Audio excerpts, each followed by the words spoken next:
సార్వత్రిక ఎన్నికల్లో ఆంధ్రప్రదేశ్లో వైసీపీ ఘోర పరాభవం అవడంతో మాజీ మంత్రి కొట్టు సత్యనారాయణ జగన్మోహన్ రెడ్డిని ఉద్దేశించి కొన్ని సంచలనమైనటువంటి వ్యాఖ్యలు చేశారు.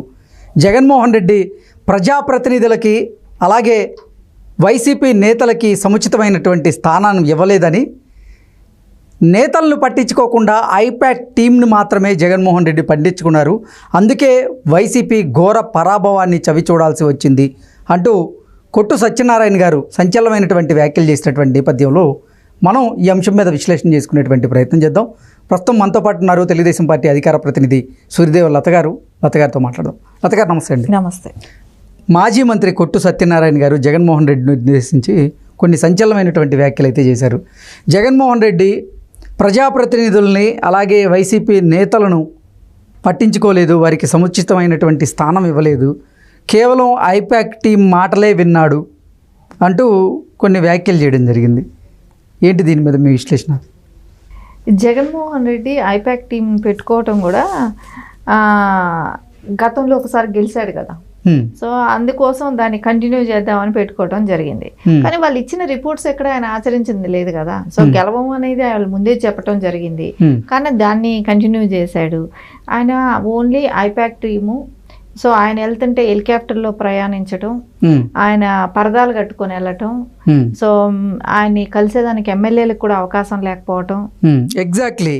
ఆంధ్రప్రదేశ్లో సార్వత్రిక ఎన్నికల్లో వైసీపీ ఘోర పరాభవం తర్వాత ఒక్కొక్కరిగా బయటకు వచ్చి వైసీపీ నేతలు కొన్ని వ్యాఖ్యలు చేస్తూ ఉన్నారు. వైసీపీ ఓటమికి కారణం వాలంటీర్లే, వాలంటీర్ల వల్ల ప్రజలకి మాకు ఉన్న బంధం అనేది దూరం అయింది అంటే కొంతమంది వ్యాఖ్యలు చేస్తూ ఉంటే, మరికొంతమంది మాత్రం ఐపాక్ టీం వల్లే ఆంధ్రప్రదేశ్లో వైసీపీ ఓడిపోవాల్సి వచ్చింది అంటూ మరికొంతమంది చెప్తున్నారు. మరికొంతమంది ఏమో జగన్మోహన్ రెడ్డి తీసుకున్నటువంటి కొన్ని నిర్ణయాల వల్లే మేము ఓడిపోవాల్సి వచ్చింది అంటూ మరికొంతమంది చెబుతూ ఉన్నారు. అంటే ఓటమి తర్వాత ఒక్కొక్కరిగా వైసీపీ నేతలు బయటకు వస్తున్నారు, ఒక్కొక్కరు ఒక్కొక్క వ్యాఖ్య చేస్తూ ఉన్నారు. ఏంటి అసలు ఏం జరిగే అవకాశం ఉంది ఆంధ్రప్రదేశ్లో? ఇక్కడ జగన్మోహన్ రెడ్డి చేసింది మనకి ఇక్కడ కళ్ళకు కనపడుతూనే ఉంది. మనం గతంలో కూడా చూసింది కూడా. ప్రజలకు ఎక్కడ అందుబాటులో లేడు కదా. సో ఆయన ఏదైతే ఒక స్టంట్, ఒక యాడ్ లాంటిదే ఆయన కనపడ్డాడు అని అంటే ప్రజల్లో ఒక చిన్న బిట్ తీసుకోవాలి, అది ఐపాక్ ప్రమోట్ చేయాలి, అంతవరకే ఆయనకి. అంటే ఒక 1 minute 2 minute వీడియో కోసం ఆయన ప్రజలకు దగ్గరగా ఉన్నట్టు అట్లాంటివి చేసుకోవటం, షూటింగ్ అంటే చిన్న చిన్న షాట్లు వేసుకున్నట్టు, అది ఐపాక్ టీంకి వరకు పనికొచ్చేటట్టు అలాంటి షాట్లకు వరకు ప్రజలతో మమేకం అవటం అనమాట. కానీ గ్రౌండ్ లెవెల్లో ఎక్కడా కూడా ఆయన పనిచేయలేదు. సరే, ఈ మధ్య మనం ఎక్కడైనా ట్రైన్స్ పట్టాలు తప్పాయంటే ఆ స్పాట్కి వెళ్ళే వాళ్ళు ఎవడైనా కనపడతారు. కానీ జగన్మోహన్ రెడ్డి ఏం చేస్తాడంటే అది కూడా హెలికాప్టర్ పర్యటన చేస్తాడు. సో అక్కడ జరిగింది ఏంటి, ఎలా జరిగింది, ఎందుకు జరిగింది అనేది వెళ్ళాల్సిన అవసరం ఉంటుంది కదా. కానీ అట్లా చెల్లడు కదా, దాన్ని కూడా హెలికాప్టర్ పర్యటన అంటే అక్కడ ఏం కనపడుతుంది? సో ప్రజలకి ఎక్కడ దగ్గరగా ఉన్నాడు, సో ప్రజల్ని ఎక్కడ వెళ్ళి చూశాడు? సో ఇవన్నీ మనం చూస్తుంటే ఆయన ఏ రోజు కూడా ప్రజలకు దగ్గరగా లేడు. ప్రజల్లో వెళ్ళి అంటే ఇప్పుడు మనం చూసాం, ఈరోజు ఆయన్ని ఎవరైతే వెనకేసుకొని వచ్చి వీడియోలు చేసిన వాళ్ళందరూ కూడా ఈరోజు అదే చెప్తున్నారు వీడియోల్లో. అమెరికా నుంచి పోస్ట్ చేసేవాళ్ళు, ఆ పేర్లు ఎందుకు లేండి మనకు, కానీ వాళ్ళ వీడియోస్ అందరూ కూడా చూసిన వాళ్ళే. సో జగన్మోహన్ రెడ్డి కోసం తిట్టిన, అంటే అపోజిషన్ పార్టీ వాళ్ళందరినీ తిట్టిన వాళ్ళు ఈరోజు జగన్మోహన్ రెడ్డిని తిడుతున్నారు. ఇప్పటి వరకు కూడా నువ్వు ఏ కార్యకర్త దగ్గరికి వెళ్ళావు, ఏ కార్యకర్తను పలకరించావు, ఏ ఎమ్మెల్యే దగ్గరికి వెళ్ళావు, వాళ్ళని ఎప్పుడైనా వాళ్ళ కష్టంలో ఉంటే వెళ్ళి పలకరించావా? సో నీకు అలాంటి ఆలోచనే లేదు. నువ్వు పాదయాత్ర చేసిన వరకే నువ్వు జనాల వరకు వెళ్ళావు. సో నువ్వు ఏ రోజు కూడా పబ్లిక్లోకి వెళ్ళలేదు. సో అందుకే నీకు ఈరోజు ఈ మెజారిటీ అని చెప్పి వాళ్ళు తిట్టడం మొదలుపెట్టారు. ఏదైతే సొంత పార్టీ వ్యక్తి తిట్టడం మొదలుపెట్టారు. సో ఇవన్నీ చూస్తుంటే నిజమే కదా, ఆయన ఏ రోజు ప్రజల్లోకి వెళ్ళాడు, ఏ రోజు ఆయన ఇది చేశాడు? ఎంతసేపు ఐపాక్ టీమును పెట్టుకొని సోషల్ మీడియా పెట్టుకొని ప్రమోట్ చేసుకుంటూ నేను ఏదో తాయిలాలు ఇచ్చేసేసాను, నేను సగం తిని వాళ్ళకేదో 10 పైసలు ఇచ్చాను, దాన్ని చూసి ఓటేస్తారు అని అనుకున్నాడు. ఎక్కడా అది జరగలేదు. సో ఖచ్చితంగా ఈరోజు ప్రజలు ఏ రకంగా మ్యాండేట్ ఇచ్చారనేది మనకు తెలిసిన విషయమే కదా.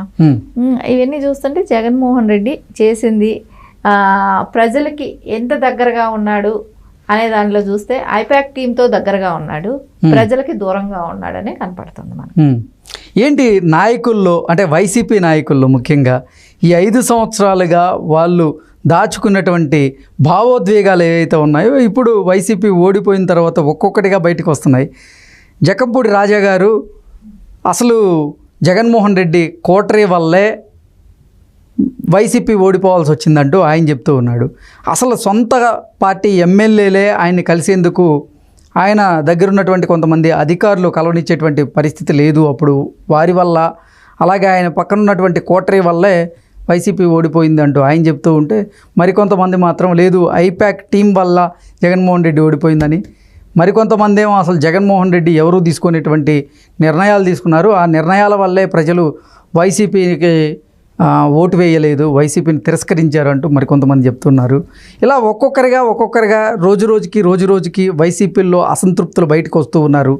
వాళ్ళందరూ కూడా జగన్మోహన్ రెడ్డి మీద, అలాగే జగన్మోహన్ రెడ్డి విధి విధానాల మీద వాళ్ళు విమర్శలు చేసే పరిస్థితికి వస్తూ ఉన్నారు. ఏంటి ఈ 5 సంవత్సరాల్లో వాళ్ళు ఆపుకున్నటువంటి భావోద్వేగాలన్నీ ఇప్పుడు బయటకు వస్తున్నాయా ఓడిపోయిన తర్వాత అంటే ఏం చెప్తారు? ఇక్కడ అహంకార పూరిత రాజకీయాలు చేశాడు. సో నేనే రాజు, నేనే మంత్రి అన్న లెవెల్లో ఫీల్ అయ్యాడు. ఈ 5 ఏళ్లే మన రాజకీయ జీవితం అనేది ఆయన ఆలోచించలేదు. అందరూ అంటే ఇప్పుడు భజన పనులు అందరూ చెప్తారు, నీకు వయసు ఉన్నంత వరకు ఇప్పుడు నీకు 45-50 ఉంటే ఇంకో 30 ఏళ్ళు మా అన్న సీఎం అని అంటారు. సో ఈయన కూడా అదే ఊహల్లోకి వెళ్ళిపోయాడు. నేను ఇంకో 30 ఏళ్ళు సీఎం అంటే ఈయన 80 సంవత్సరాల వరకు నేను సీఎం గా కూర్చోవచ్చు అని అనుకున్నాడు. సో అది ప్రజలకి ఆలోచిస్తారు కదా, నువ్వు ప్రజలకి ఏం చేసావు? 3 రాజధానులు అని చెప్పి ప్రజల్ని ఇబ్బంది పెట్టావు, క్యాపిటల్ సిటీ లేకుండా చేసావు. నువ్వు వచ్చి రాగానే నెక్స్ట్ డేనే నువ్వు సిఎస్ని వాళ్ళని పిలిపించి ఫస్ట్ ప్రజావేదిక కూలగొట్టాలని చెప్పి ఆర్డర్స్ ఇచ్చావు. అప్పుడే తెలిసిపోయింది ఏ రోజైతే ప్రజావేదిక కూలగొట్టాడో పిచ్చి తుగ్లక్ను స్టార్ట్ చేసేసాడు, ఒక తుగ్లక్ సీఎం వచ్చాడు అనేది ఆ రోజు నుంచే ప్రజలకి అర్థమైపోయింది. సరే ఈ 5 ఏళ్ళు నరకం అనుభవించారు. సో టైం ఎప్పుడు వస్తుందా అని చూసారు, వచ్చింది. సో ఎక్కడ చెక్ పెట్టాలో అక్కడ పెట్టగలిగారు.